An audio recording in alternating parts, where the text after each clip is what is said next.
Eu estava voltando sozinha de uma visita à minha tia quando percebi que tinha errado o caminho. O GPS parou de funcionar do nada e meu celular estava sem sinal. Já era noite e a estrada de terra parecia não ter fim. Depois de dirigir por mais alguns minutos, vi uma pequena construção iluminada ao longe. Parecia um ponto de apoio para viajantes, daqueles bem simples, com uma placa velha balançando no vento. Eu não queria parar, mas estava cansada e precisava pedir informação. Quando estacionei, senti um desconforto imediato, como se aquele lugar não recebesse ninguém há muito tempo, apesar da luz acesa. Desci do carro e olhei ao redor. Não havia outros veículos, nem barulho de movimento, só o som do vento batendo nas folhas secas. Entrei no lugar devagar. Era uma espécie de lanchonete pequena, com algumas mesas vazias e um balcão no fundo. Atrás dele, havia uma mulher de aparência cansada, com o olhar fixo em mim. Ela não sorriu, não cumprimentou, só ficou observando. Pedi informação sobre como voltar para a rodovia principal, mas ela demorou alguns segundos para responder, como se estivesse pensando se deveria falar comigo.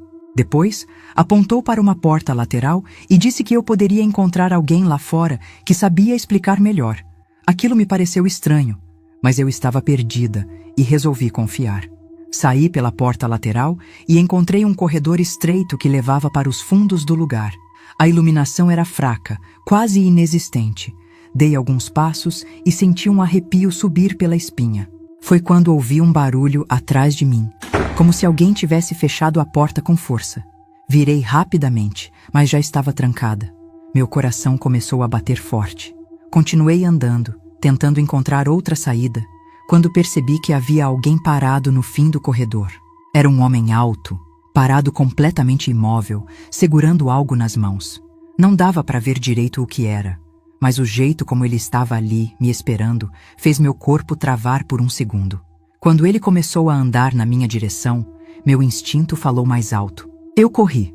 Voltei pelo corredor, bati na porta tentando abrir, mas não consegui. Comecei a gritar por ajuda, mas ninguém respondeu. Nem a mulher do balcão, nem qualquer outra pessoa. O silêncio era pior do que qualquer resposta. Sem opção, corri para o lado de fora por uma pequena passagem que encontrei aberta. Dei a volta pelo terreno e fui direto para o carro. Entrei às pressas e tentei ligar, mas ele não respondia. Era como se tivesse morrido ali.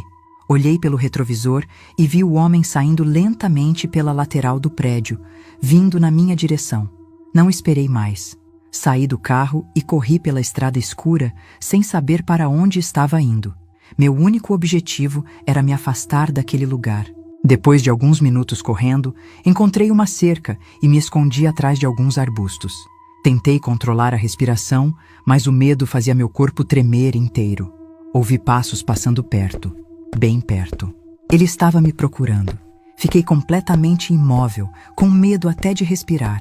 O tempo parecia não passar. Só depois de um longo silêncio, os sons desapareceram. Esperei mais um pouco antes de sair dali. Voltei para a estrada e comecei a caminhar até ver faróis ao longe. Era um carro. Entrei no meio da pista e fiz sinal desesperada. Uma mulher parou e me deixou entrar. Contei tudo o que tinha acontecido, ainda sem conseguir falar direito. Seguimos até a cidade mais próxima e de lá liguei para a polícia. Quando eles foram até o local, não encontraram nada. A construção estava abandonada, sem energia, sem móveis, sem sinal de que alguém estivesse ali há anos.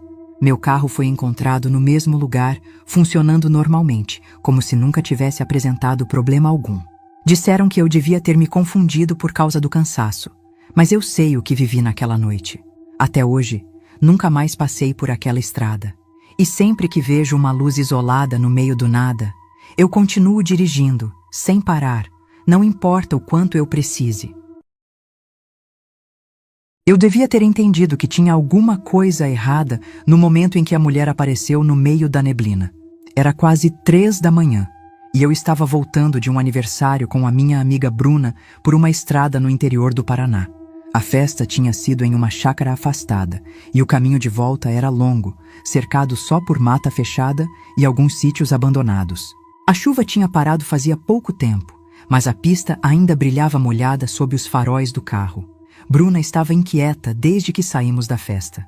Ela olhava toda hora pela janela, como se estivesse procurando alguma coisa no escuro. Você também tá sentindo isso? Sentindo o quê? Parece que tem alguém olhando pra gente. Ri de nervoso e aumentei o volume do rádio, tentando quebrar o clima estranho. Mas no fundo, eu também estava desconfortável. A estrada estava silenciosa demais. Não passava nenhum carro havia quase 20 minutos. Então eu vi uma mulher parada no acostamento. Ela usava um vestido claro completamente sujo de barro. O cabelo escuro cobria parte do rosto e ela estava imóvel, olhando diretamente para o carro. Meu pé saiu do acelerador na mesma hora. Não para. Pelo amor de Deus, não para. Mas já era tarde. A mulher levantou a mão devagar, pedindo ajuda. Olhei em volta procurando alguma casa, algum posto, qualquer coisa. Não tinha nada. Só escuridão. Acabei encostando.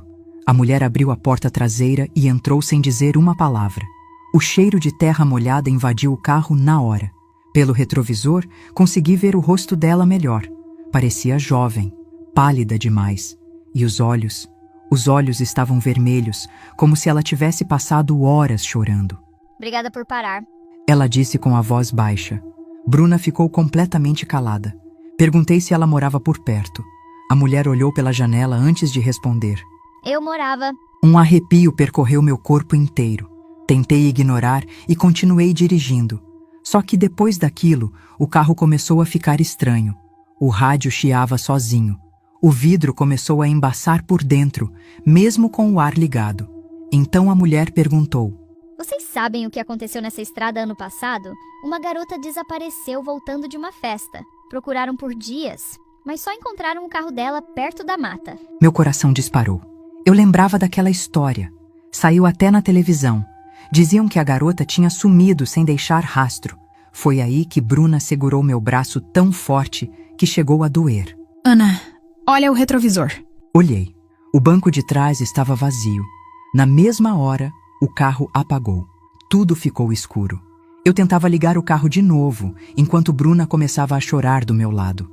Foi então que os faróis voltaram por um segundo e iluminaram uma cruz de madeira na beira da estrada. Tinha uma foto presa nela. Era a mulher que entrou no nosso carro. E embaixo da foto estava escrito: desaparecida há 1 ano. Eu fui passar alguns dias na chácara da minha madrinha no interior. Ela morava sozinha desde que o marido, Carlos, desapareceu sem deixar rastros 5 meses antes. Segundo ela, ele havia saído de casa depois de uma discussão e nunca mais voltou. A polícia investigou, os moradores da região comentaram durante semanas, mas ninguém encontrou qualquer pista. A chácara ficava isolada, cercada por plantações e trechos de mata fechada. Assim que cheguei, percebi algo estranho. Helena parecia nervosa o tempo todo. Sempre que alguém mencionava Carlos, ela mudava de assunto rapidamente. Na segunda noite, acordei com o barulho de um motor.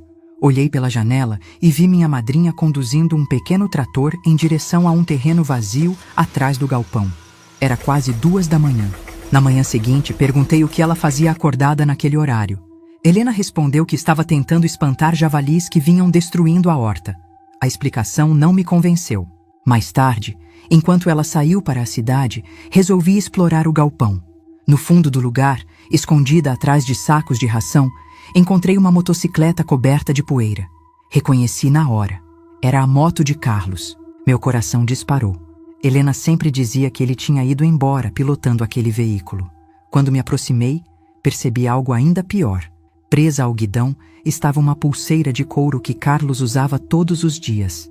Ao lado da moto, havia uma enxada suja de terra endurecida. Nesse instante, ouvi a porta do galpão ranger. Helena estava parada na entrada. Ela não parecia surpresa por me encontrar ali. Você não devia ter mexido nisso, Disse com uma calma assustadora. Senti um frio percorrer meu corpo. Corri para a saída dos fundos e atravessei o pasto sem olhar para trás. Ouvi ela gritar meu nome, mas continuei correndo até alcançar a estrada principal. Um caminhoneiro parou para me ajudar.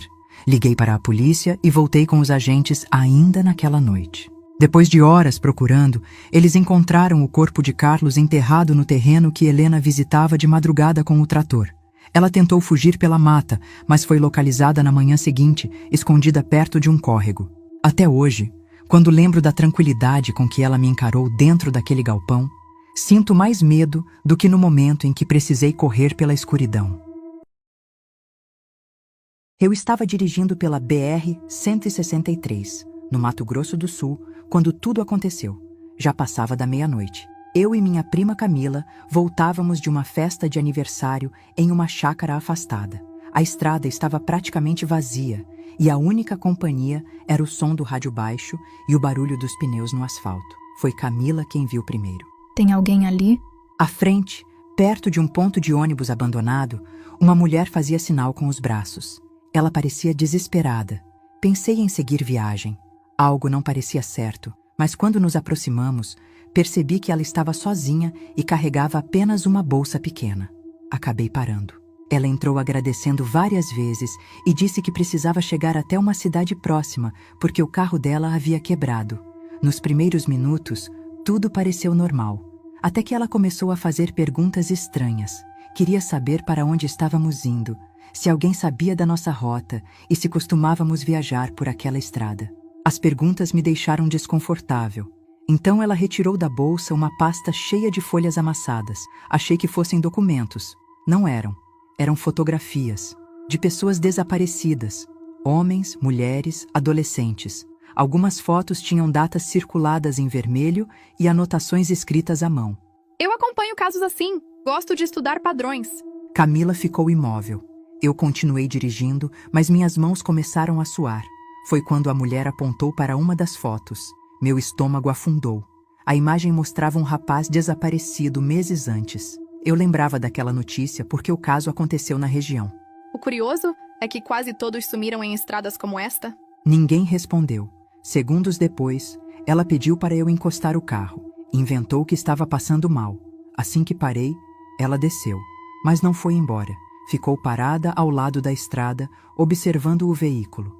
Então colocou a mão dentro da bolsa e tirou uma lanterna potente. O feixe de luz atingiu diretamente o mato ao redor. Naquele instante, outras luzes responderam de volta lá da escuridão.